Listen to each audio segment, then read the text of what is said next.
আচ্ছা দেখো, এখন আমরা সমাধান টাইপের তিনটা ভাগ করছিলাম। সাইন কস থাকবে এবং সাইন কস দুইভাবে থাকতে পারে, ওইটা হচ্ছে দুইটা টাইপ। আর একটা হচ্ছে সাইন কস কোনোটাই থাকবে না, অন্য চারটার মধ্যে যে কোনো দুইটা ভাগ মানে ওইভাবে থাকবে। তো এখানে দেখতেছি টেন কট আছে, সাইন কস নাই। তো এইসব অঙ্ক অর্থাৎ সাইন কস যদি না থাকে, এটা আসলে টেকনিক্যালি কিভাবে করতে হয় এটা তোমাকে যদি একটু বলি। তুমি সবসময় খেয়াল করবা, যদি সাইন কস না থাকে, যে মানগুলো আছে যেমন ট্যান আছে, কট আছে, যদি সাইন কস না থাকে অন্য কিছু থাকে, ওই অন্য কিছু যেগুলো আছে ওইগুলো দিয়ে যদি তুমি কোনোভাবে করে নিতে পারো তাহলে ওইটাই করবা। যেমন এখানে ট্যান কট আছে, চাইলে তুমি ট্যান কট দিয়ে এই অঙ্কটা সমাধান করতে পারো। আর যদি মনে করো তুমি না ওইভাবে পারতেছো না, তখন আমাদের একটা শর্টকাট বা আমাদের একটা ওয়ে হচ্ছে কি, আমরা যেভাবে থাকুক ওগুলোকে সাইন কজে নিয়ে নিব। যেমন ধরো এখানে ট্যান কট আছে, তো চাইলে ট্যানকে কি করা যায়, সাইন বাই কস করা যায়। কটকে চাইলে কস বাই সাইন করা যায়। ধরো ট্যান কট না থেকে সেক কুসেক আছে, তাহলে সেককে কি করা যায়, ওয়ান বাই কস লেখা যায়। কুসেককে কি লেখা যায়, ওয়ান বাই সাইন লেখা যায়। তো ওই সাইন কস বাদে যেটাই থাকুক ওইগুলোকে তুমি চাইলে কিন্তু সাইন মানে সাইন কজে নিতে পারো সূত্রের সাহায্যে। আর যদি তুমি মনে করো যে না, আমি ট্যান কট আছে, ট্যান কট দিয়ে ডিরেক্ট এটা করে ফেলতে পারবো, তাহলে তুমি এটাই করবে। আমরা দুইটাই দেখবো।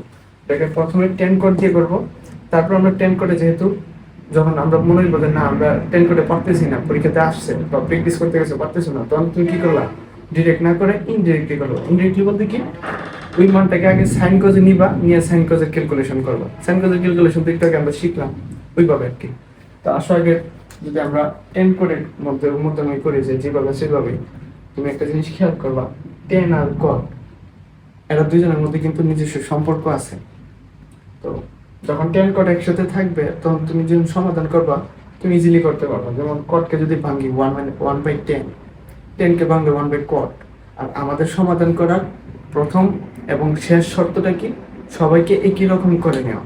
একটু আগে যেটা বললাম মিডিল টার্মের টাইপটা আর কি। তো এখানে যদি কটকে ওয়ান বাই টেন করি তাহলে সবাই টেন হয়ে গেল। তো আমরা এটাই করবো যে টেনকে টেনই রাখলাম, কটকে কি করলাম ওয়ান বাই টেন করে দিলাম, হয়ে গেল কি ফোর বাই রুট থ্রি।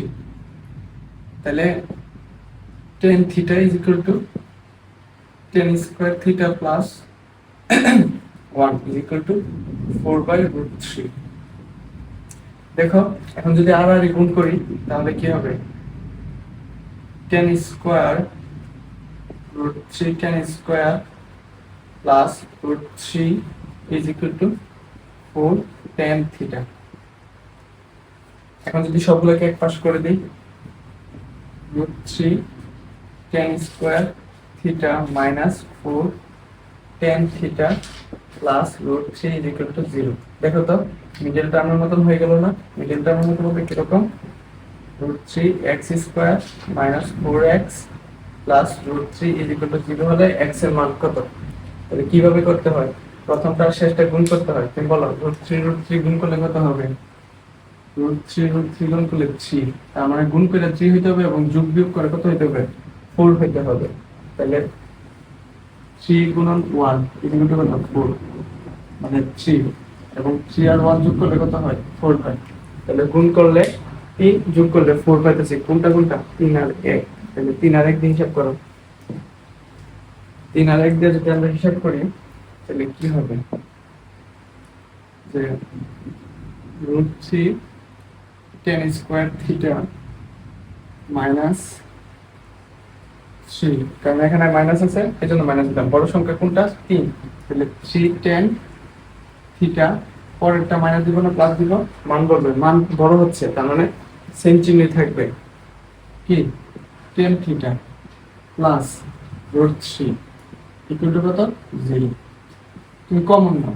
আচ্ছা বলো তো থ্রি মানে কয়টা, রুট থ্রি কোন দিলে কত হয়, থ্রি না? তার মানে থ্রি মানে দুইটা রুট থ্রি না? তাহলে থ্রি মানে যদি দুইটা রুট থ্রি হয়, আমরা যদি একটা রুট থ্রি কমন নিয়ে নিই তাহলে এখানে তো একটা রুট থ্রি আছে, একটা রুট থ্রি আর টেন যদি কমন নিই তাহলে এখানে একটা রুট থ্রি আছে, ওইটা চলে আসলো। টেন যদি একটা কমন চলে আসে আর একটা টেন থাকতেছে, মাইনাস এখানে থ্রি, থ্রি মানে দুইটা রুট থ্রি, তাহলে একটা রুট থ্রি থাকতেছে আর টেন চলে আসছে। ওকে, সেমভাবে এখানে ওয়ান কমন আনি, ওয়ান কমন হলে কি হবে, tan minus root three equal to zero.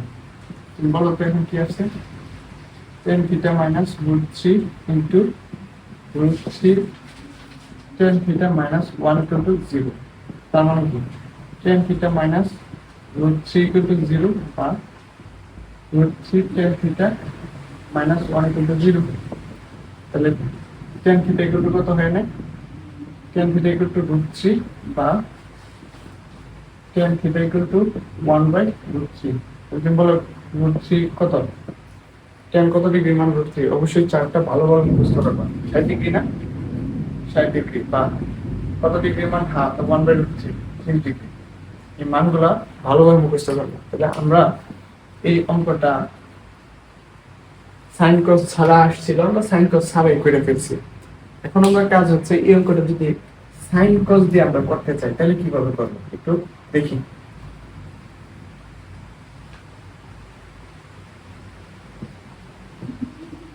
প্রচুর পড়াশোনা করতে হবে। Sine theta by cos theta plus cos theta by sine theta equal to কি 4 বাই রুট থ্রি। তুমি যদি লসাগু করো sine theta cos theta, cos cos কাটা তাহলে sine square theta, sine sine কাটা তাহলে cos square theta is equal to কত 4 বাই রুট থ্রি। তুমি বলো এটার মান কত, sine square plus cos square সমান 1, নিচে কি আছে sign theta cos theta is equal to কি 4 বাই রুট থ্রি। এবার দেখো আমরা উভয় পক্ষকে উল্টাই দিই, কি হবে উভয় পক্ষকে উল্টে দিলে sine theta cos theta is equal to root 3 by 4।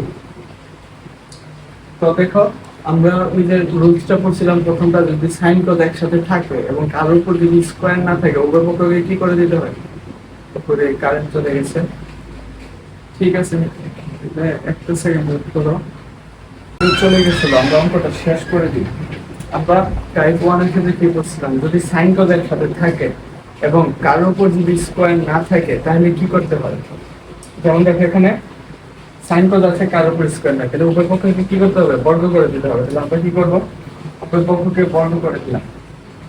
বর্গ করে দিলে কি হবে, সাইন স্কয়ার আসবে কস স্কয়ার আসবে, দেখি যে সাইন স্কয়ার থিটা ইনটু কস স্কয়ার থিটা এদিকে কি হবে 3/16, 3/16 স্কয়ার করলাম।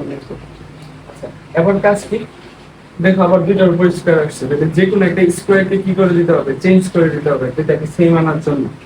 যদি আমরা সাইন কে চেঞ্জ করি cos হয়ে যাবে, cos কে চেঞ্জ করলে সাইন হয়ে যাবে। ধরো cos কে চেঞ্জ করলাম তাহলে কি হবে sin square theta 1 minus sin square theta equal two 3/16।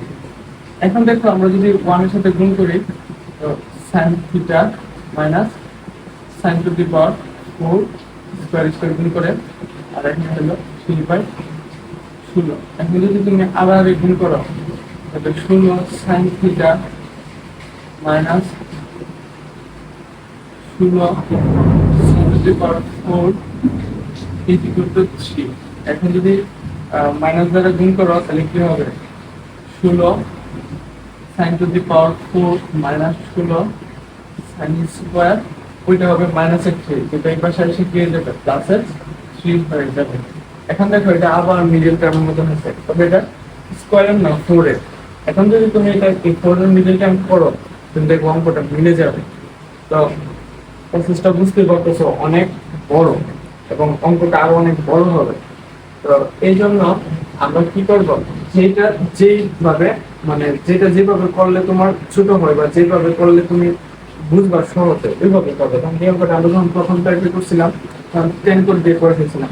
এটা তুমি এখন হয়তো জটিল লাগতে পারে, তুমি যখন 2-4 প্র্যাকটিস করবা তখন অঙ্কটা দেখলেই বুঝতে হবে এটা কি সাইন কোড দিয়ে করতে হবে নাকি যেভাবে আছে ওইভাবেই করতে হবে।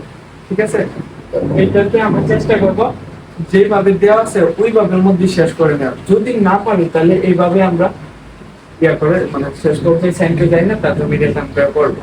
ঠিক আছে, ওকে। তাহলে আমরা এই টাইপটা এই সাইন কজে নিয়ে আসা করাটাকে অ্যাভয়েড করব, চেষ্টা করব যেভাবে দেওয়া আছে ওইভাবেই করা। ঠিক আছে, এই টাইপ 9 এ 3 ধরনের ম্যাথ আছে।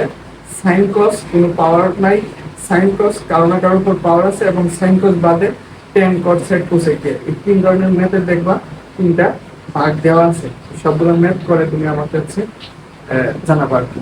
ওকে।